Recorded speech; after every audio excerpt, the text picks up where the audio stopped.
Motivation, I'm telling you now, is completely overrated. It's important, don't get me wrong. You know, we meet according to motivation, we feel good, rah-rah, but that'll fade. You need a stronger will and a deeper commitment to see things through. Winners don't need motivation. Winners need discipline. Discipline's about getting it done because it needs to get done, not because I feel like it, not because I'm motivated for it. You think Nelson Mandela was motivated to spend 27 years in prison? You think Martin Luther King was motivated to march across the states and proclaim freedom? You know, if you look at people that change the world, they're not doing it because they're motivated. They're doing it because they made a commitment to do it and they disciplined to see it through. Discipline is far more important than motivation. Everything strives to become all it can possibly be, and that striving to become is what discipline is all about. Disciplining ourselves to fulfill our natural potential to become all that we can be. And finally, discipline attracts opportunity. Opportunity is always looking for ambition and skill in action. Discipline taps the unlimited power of commitment. The human will in action, driven by inspiration, enticed by desire, tempered by reason, guided by intelligence, can bring you to that high and lofty place called the good life. You don't get discipline from your parents, from your grandparents, from your older brothers and sisters. You don't get discipline from an external source. You have to get it from you. That's what self-discipline is. You get it from yourself. You get it from you. Self-discipline is the center of all material success. You cannot win the war against the world if you can't win the war against your own mind.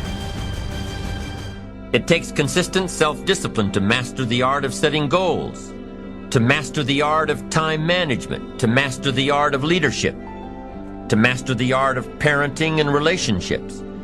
If we don't make consistent self-discipline part of our daily lives, the results we seek will be sporadic and elusive. Don't neglect what you can do.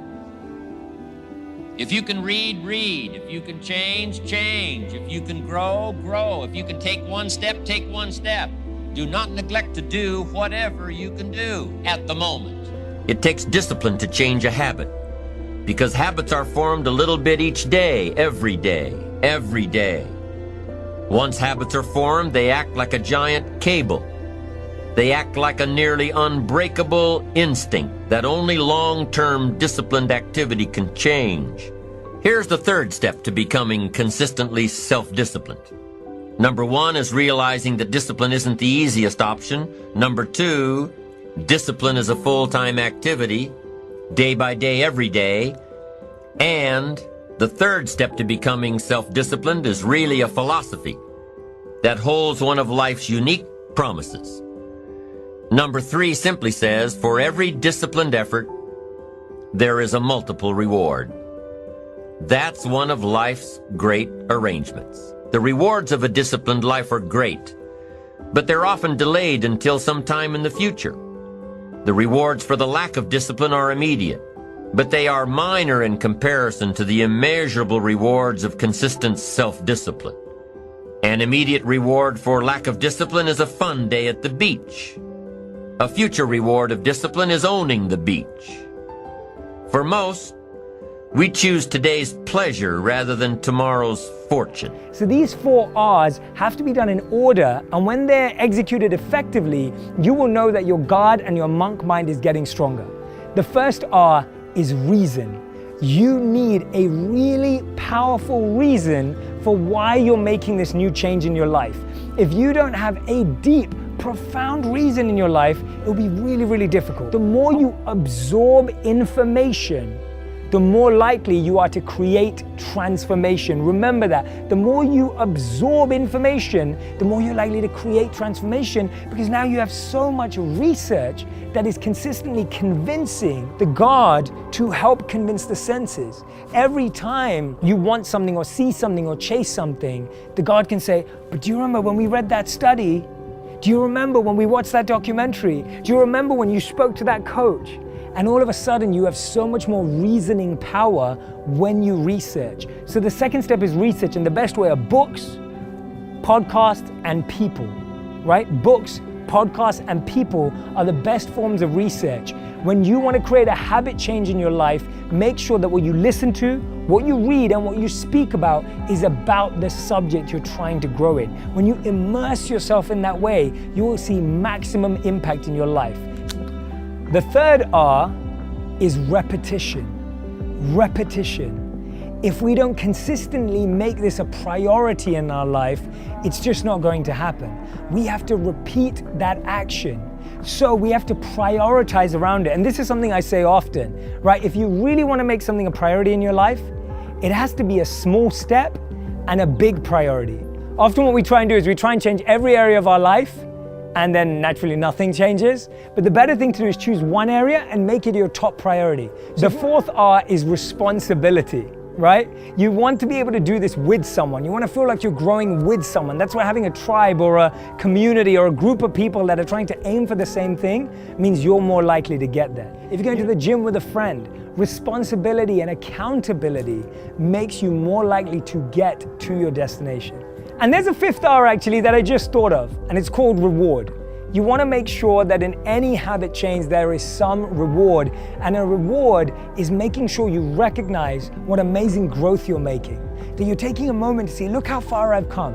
Because our mind again tricks us and always goes, look how far you have to go. It's really important that you remind yourself of how far you've come, how much you've grown, the difference you've made. So the fifth and final R is reward. So that's the 5R technique that I wanted to share with you today to strengthen the monk mind so that you don't allow your monkey mind to run a chaotic situation and system in your head over here. You do what is easy, your life will be hard. But if you do what is hard, your life will be easy.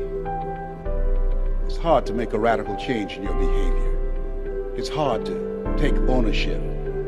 It's hard to swallow the bitter pill that wherever you find yourself, at some point in time, you made an appointment to be there. The trouble is, you think you have time. So if you want to know the value of 1 year, speak to someone who just failed their last year at university or college. If you want to know the value of a month, speak to someone who's been separated from someone they love. If you want to know the value of a week, speak to someone who's the editor of an online magazine. If you want to know the value of an hour, speak to someone who is just late for an interview. If you want to know the value of a minute, speak to the person who is late for a bus, train, or plane. And if you want to know the value of a moment, speak to the person who just won silver at the Olympics and missed out on gold. The most valuable form of discipline is the one that you impose on yourself. Don't wait for things to deteriorate so drastically that someone else must impose discipline into your life. Wouldn't that be tragic? How could you possibly explain the fact that someone else thought more of you than you thought of yourself?